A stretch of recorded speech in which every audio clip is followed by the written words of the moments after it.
चलिए बेटा स्टार्ट करते हैं, जिसको आना हो, टाइम हो गया मेरा। चलिए स्टार्ट करते हैं। तो बेटा हमें आपको एटॉमिक नंबर और मास नंबर पढ़ाना था, जिसमें से हमने आपको प्रूव कर दिया था कि एक है आपका एक्सरे की डिस्कवर जो होता है रोइंटजन नामक साइंटिस्ट ने की थी, और इसको हम रेडियो एक्टिविटी में या कह दीजिए प्रीवियस लेक्चर में हम आपको बता चुके हैं। ठीक है ना। एक्सरे स्पेक्ट्रम क्या होता है, स्पेक्ट्रम क्या होता है हमने बताया था। जितने भी इलेक्ट्रोमैग्नेटिक वेव हैं इनको इंक्रीजिंग वेवलेंथ और डिक्रीजिंग फ्रीक्वेंसी के टर्म में अरेंज कर दें तो जो डायग्राम मिलता है वो स्पेक्ट्रम होता है। अगर एक्सरे को अरेंज कर दे तो एक्सरे स्पेक्ट्रम हो जाएगा, क्योंकि एक्सरे जो इलेक्ट्रोमैग्नेटिक वेव होता है उसमें कई वेवलेंथ के आपके होता है इलेक्ट्रोमैग्नेटिक एंगस्ट्रॉन्ग से लेकर के अप्रॉक्सीमेट 1000 एंगस्ट्रॉन्ग तक आपके एक्सरेज में ही आते हैं। तो बहुत सारे रेज हो जाएंगे आपके, तो उसके उनके वेवलेंथ को इसको हम प्रीवियस लेक्चर में अच्छे से बता चुके हैं। और जो है मोजले ने 1913 में एक्सपेरिमेंट किया था, और उस एक्सपेरिमेंट के थ्रू ही बताया कि किसी एलिमेंट का जो फिजिकल और केमिकल प्रॉपर्टी होता है वो आपका एटॉमिक नंबर पर डिपेंड करता है, ना कि मास नंबर पर डिपेंड करता है। कैसे, वो हमने बता दिया था। हाँ, डायग्राम हमने ग्राफ जो खींचना था वो हमने आपको नहीं बताया था। एटॉमिक नंबर और मास नंबर जो ग्राफ था वो नहीं बताया था, उस ग्राफ को आप देख लीजिए आप। फिर हम आगे पढ़ाएंगे आपको एटॉमिक नंबर, ठीक है ना। फिर हम आपको क्या बताएंगे, एटॉमिक नंबर, मास नंबर। बहुत ही इंपॉर्टेंट टॉपिक है ये। टॉपिक आप लोग 9th क्लास में पढ़े होंगे केमिस्ट्री में, और यहाँ पे फिर पढ़ रहे हैं आप एक बार फर्स्ट ईयर में।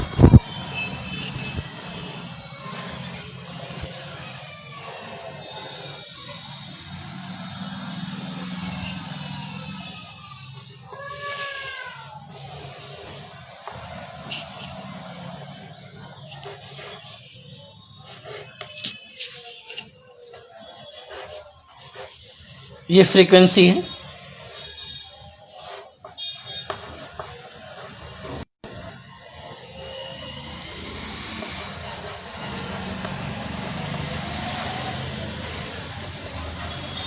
फ्रीक्वेंसी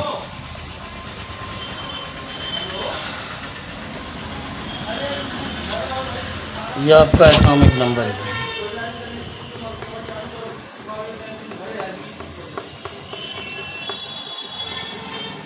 एटॉमिक नंबर को किससे डिनोट करते हैं, कैपिटल जेड से। ठीक है, ऐसा दिखा देते हैं 10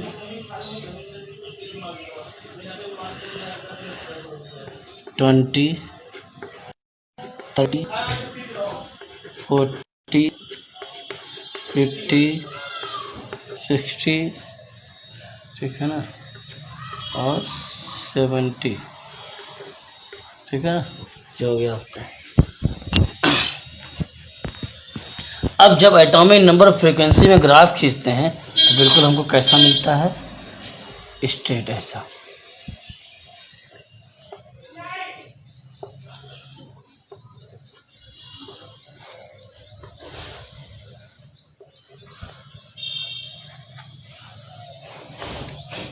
ठीक है ना, ये फ्रीक्वेंसी एटॉमिक ग्राफ स्ट्रेट मिलता है। लेकिन जब हम फ्रीक्वेंसी और ये मास नंबर हो जाएगा,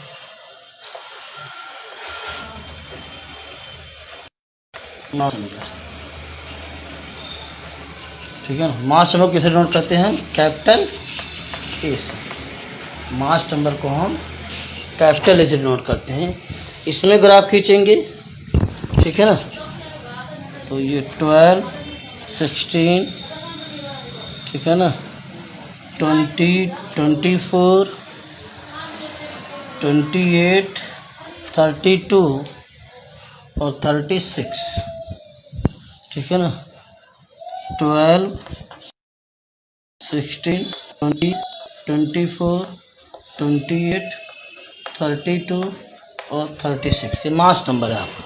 फ्रीक्वेंसी में ग्राफ खींचते हैं तो कुछ हमको ऐसा मिलता है,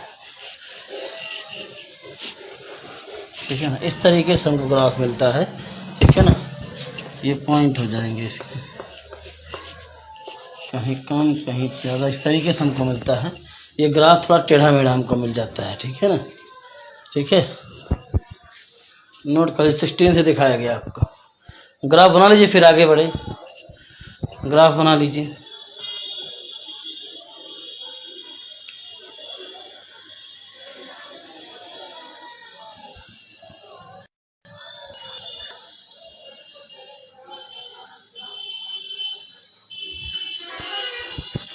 चलिए बेटा अब आगे देखते हैं।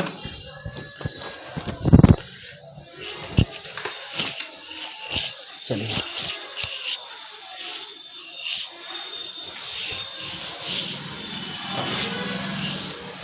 एटॉमिक नंबर, एटॉमिक नंबर,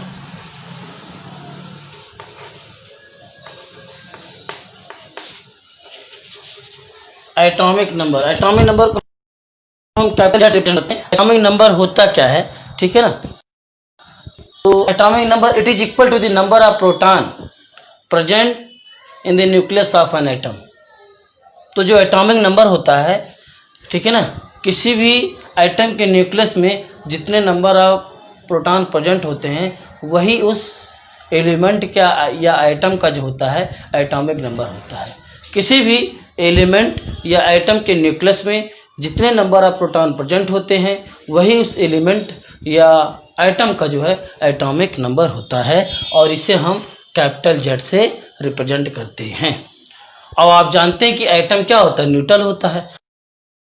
अगर न्यूट्रल है तो न्यूक्लियस में आप क्या जानते हैं, न्यूक्लियस में क्या होता है, प्रोटॉन और न्यूट्रॉन होता है, और आइटम आपका न्यूट्रल होता है। यानी कि किसी भी आइटम में जितने प्रोटॉन होंगे उतने आपके क्या होंगे, इलेक्ट्रॉन होंगे। लेकिन कब, जब आइटम आपका न्यूट्रल है। जब आइटम आपका न्यूट्रल है तो आपका नंबर ऑफ एटॉमिक नंबर और नंबर ऑफ प्रोटॉन और नंबर ऑफ इलेक्ट्रॉन, ये तीनों क्या होंगे, आपके इक्वल होंगे, ठीक है ना। तो एटॉमिक नंबर क्या हो जाएगा आपका, it is equal to the number of proton in the nucleus of an atom. क्या हो जाएगा, it is equal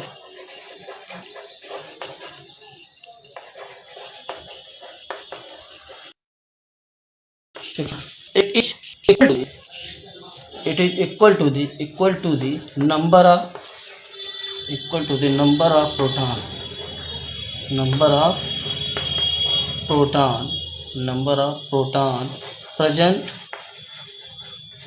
proton present in the nucleus of an atom or element।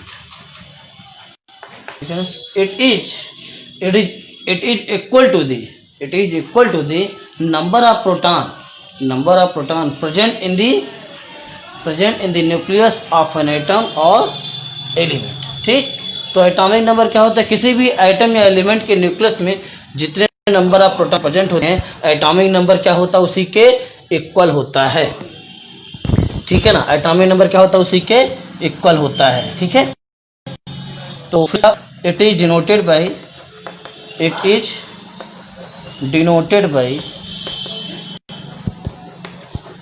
ठीक है ना, इट इज डिनोटेड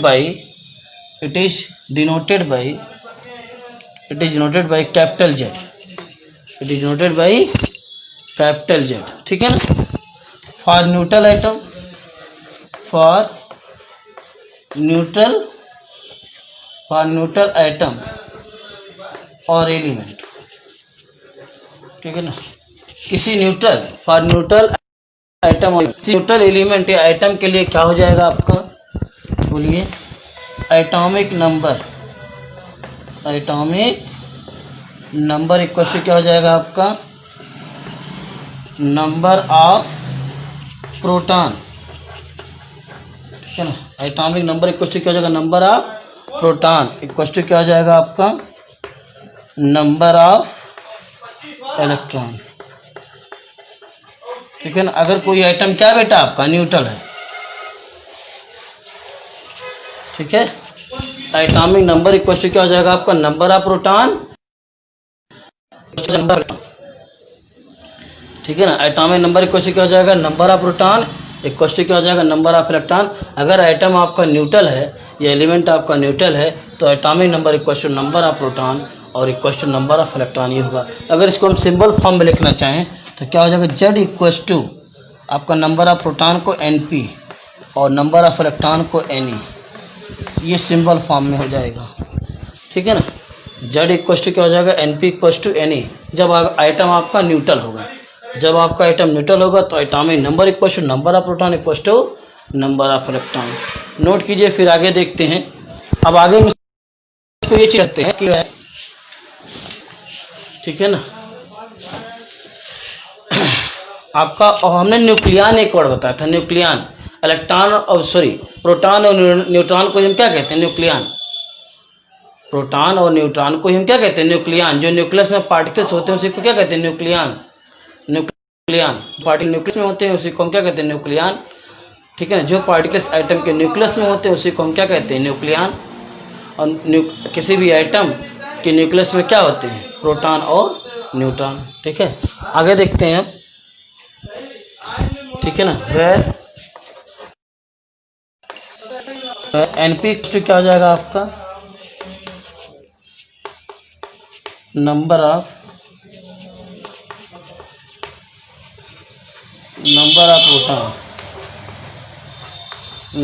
प्रोटॉन और N equal to number of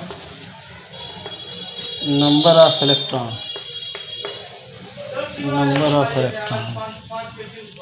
और Z equal to क्या हो जाएगा आपका, atomic number. Z equal to atomic number, ठीक है ना। Z equal to atomic number.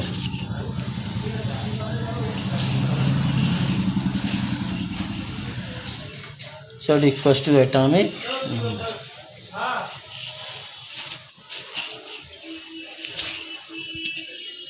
Z equal to आपका एटॉमिक नंबर, ठीक है।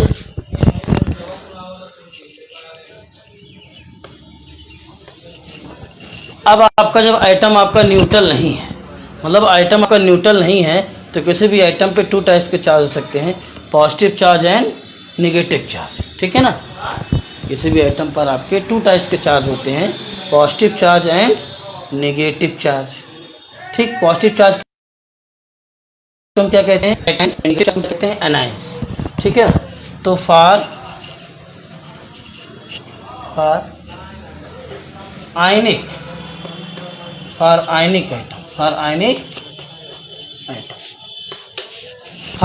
आइटम, अगर आइटम क्या है, आयनिक है, तो पहले फॉर कैटायंस के लिए, फॉर कैटायंस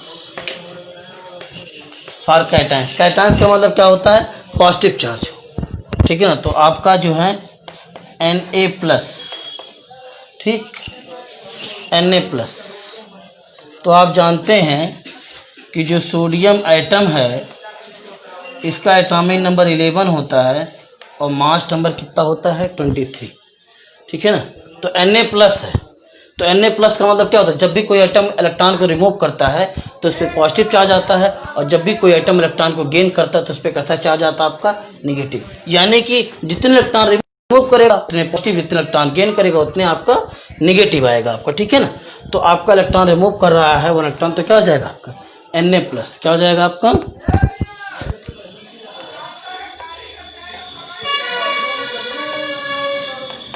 ठीक।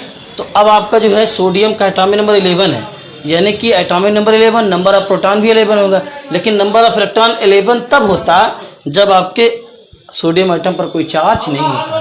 तो यानी कि आपका अगर कैटायंस है, ठीक है ना, तो जेड इक्वल टू हो जाएगा आपका Np but not equal to Ne। अगर कोई आयंस है, चाहे वो पॉजिटिव आयन हो नेगेटिव आयन हो, तो एटॉमिक नंबर ऑफ प्रोटॉन के इक्वल होगा, लेकिन नंबर ऑफ इलेक्ट्रॉन इक्वल नहीं होगा अगर कोई आइटम आयनिक आइटम है आपका, पॉजिटिव या नेगेटिव। तो इसमें क्या हो जाएगा आपका फॉर कैटायंस के लिए। अब इसमें जो एटॉमिक नंबर को Z equal to Np equal to 11, लेकिन नंबर ऑफ इलेक्ट्रॉन कितने होंगे इसमें बताइए। अगर आपका सोडियम पर कोई चार्ज नहीं होता आपका तो 11 इलेक्ट्रॉन होता है, लेकिन 1 पॉजिटिव चार्ज है, 1 इलेक्ट्रॉन रिमूव कर दिया, यानी कि नंबर ऑफ इलेक्ट्रॉन कितने हो जाएंगे, Ne कितने हो जाएंगे, 10 हो जाएगा। कितने हो जाएंगे, 10। एक एग्जांपल और समझ लीजिए आप, जैसे Al3+, ठीक है ना। और आपका जो है एल्युमिनियम का जो एटॉमिक नंबर होता है, ठीक है ना, वो होता है आपका 13 और मास नंबर होता है 27। ठीक है ना।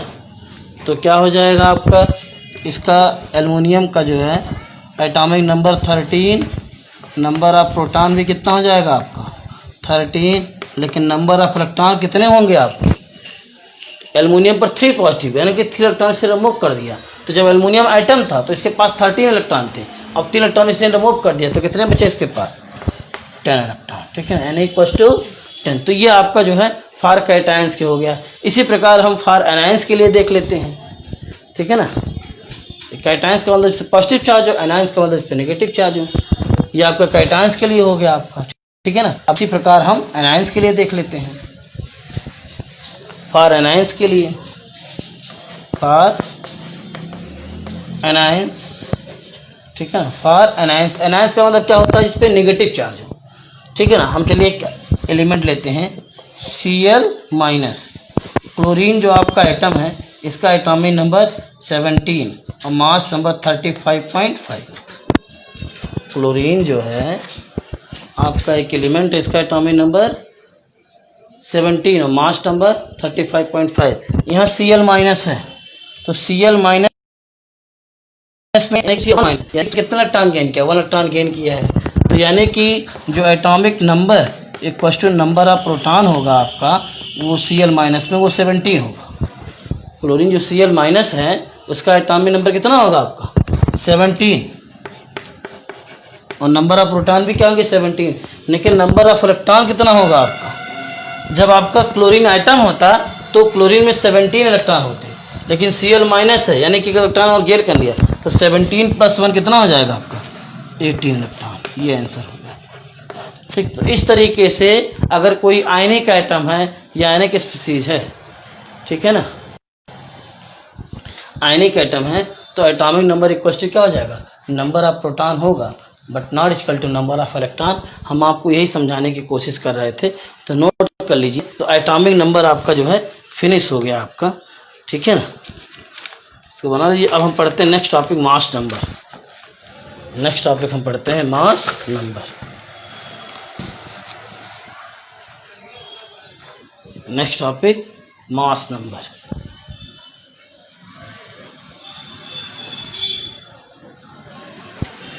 ठीक है, नेक्स्ट टॉपिक देखिए मास नंबर।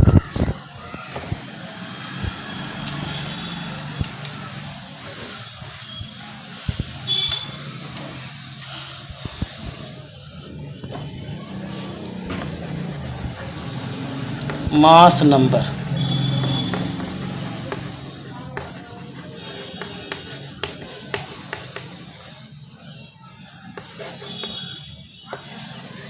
मास नंबर को हम कैपिटल ए से नोट करते हैं। मास नंबर क्या होता है, it is equal to the sum of number of protons and neutrons.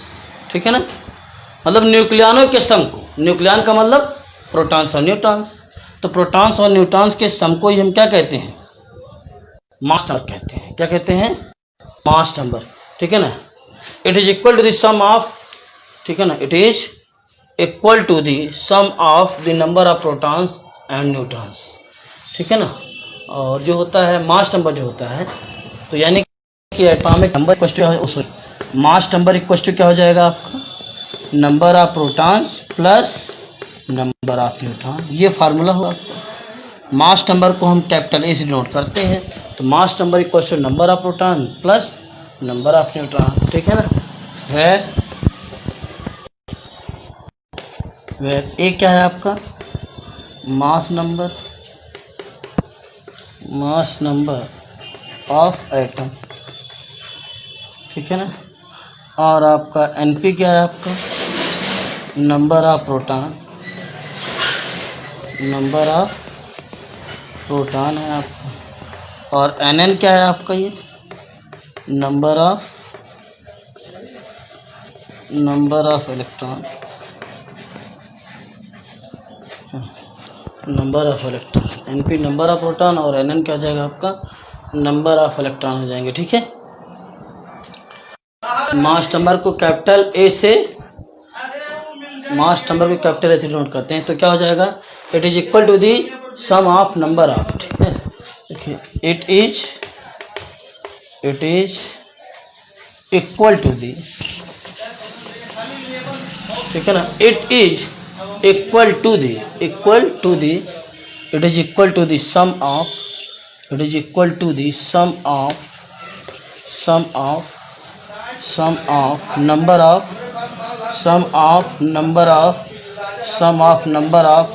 number of protons,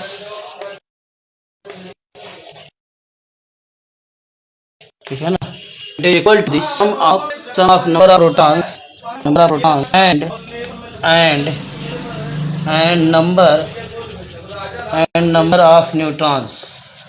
and number of neutrons, ठीक है ना, it is equal to the sum of number of protons and number of neutrons, full stop.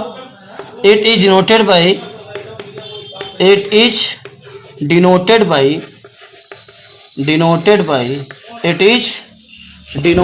capital A,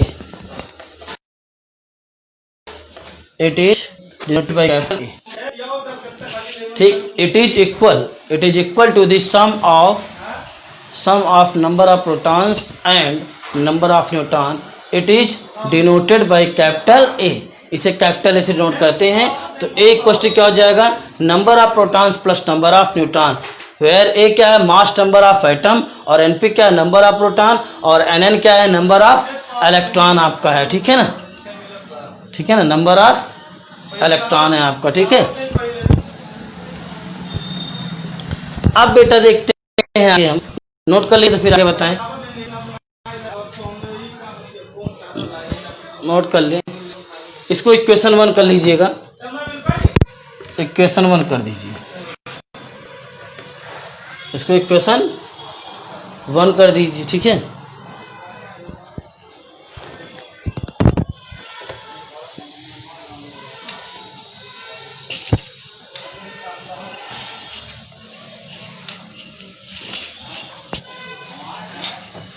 ठीक है ना, अब आपका देखिए होता है इक्वेशन जो था आपका वो A equals to N P plus N N था, ये इक्वेशन एक ये था, ठीक। जब आपका एटम न्यूट्रल है, ठीक है, तो आप जानते हैं अगर एटम चाहे चार्ज हो या न्यूट्रल हो आपका, तो दोनों में आपका जो हो जाएगा mass number A equal to कर सकते हैं Z equal to N N लिख सकते हैं, और ए इक्वल टू, ठीक है ना, ये लेते हैं क्योंकि नंबर ऑफ प्रोटॉन हमेशा इक्वल होता है किसके, एटॉमिक नंबर के। इसको भी नोट कर लीजिए, इक्वेशन 2 हो जाएगा, ठीक, लिख सकते हैं ना ये चीज़। एनपी की जगह क्या लिख सकते हैं, एनपी की जगह हम जो है, ठीक है ना,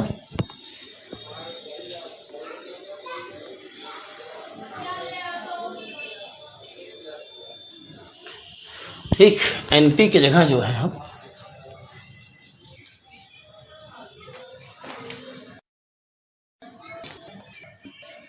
एनपी की जगह जो है हम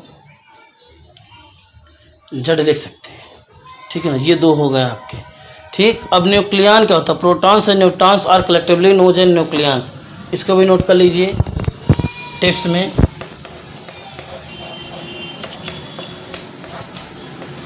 प्रोटॉन्स, ठीक है ना, एंड न्यूट्रॉन्स, ठीक है ना, protons and neutrons are collectively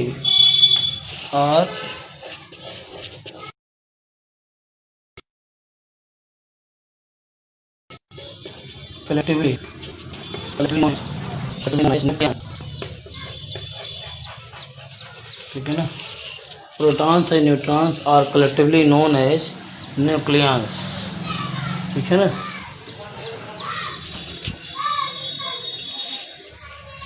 ठीक है। अब कंपोजिशन ऑफ एन एलिमेंट, उसके बाद हम न्यूमेरिकल देखेंगे।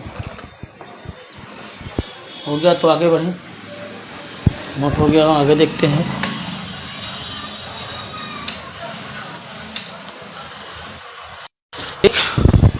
प्रोटॉन्स और न्यूट्रॉन्स कलेक्टिवली क्या कहते हैं, हम कलेक्टिवली क्या कहते हैं, न्यूक्लियन कहते हैं, ठीक है ना। अब composition of an element, composition of an element, composition of an element, ठीक है ना, कंपोजिशन ऑफ एन एलिमेंट।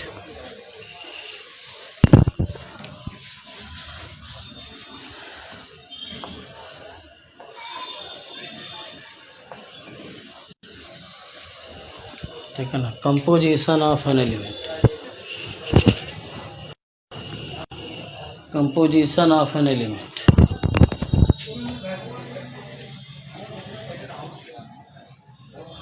ठीक है ना, कंपोजिशन ऑफ एन एलिमेंट, ठीक है। इसमें देखिए आपका, जैसे मान लीजिए आपका x कोई एक एलिमेंट है, इसमें जो z यहाँ लिखा जाता है किसी भी एलिमेंट में, वो आपका एटॉमिक नंबर होता है, एटॉमिक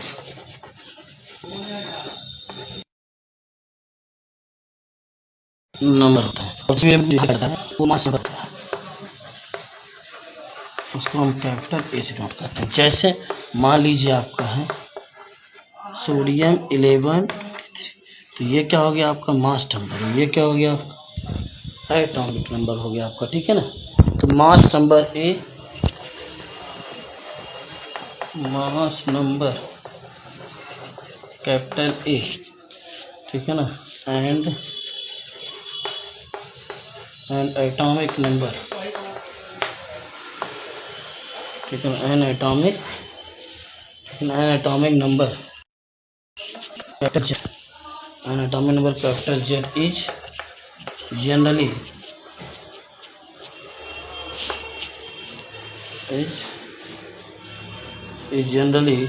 generally indicated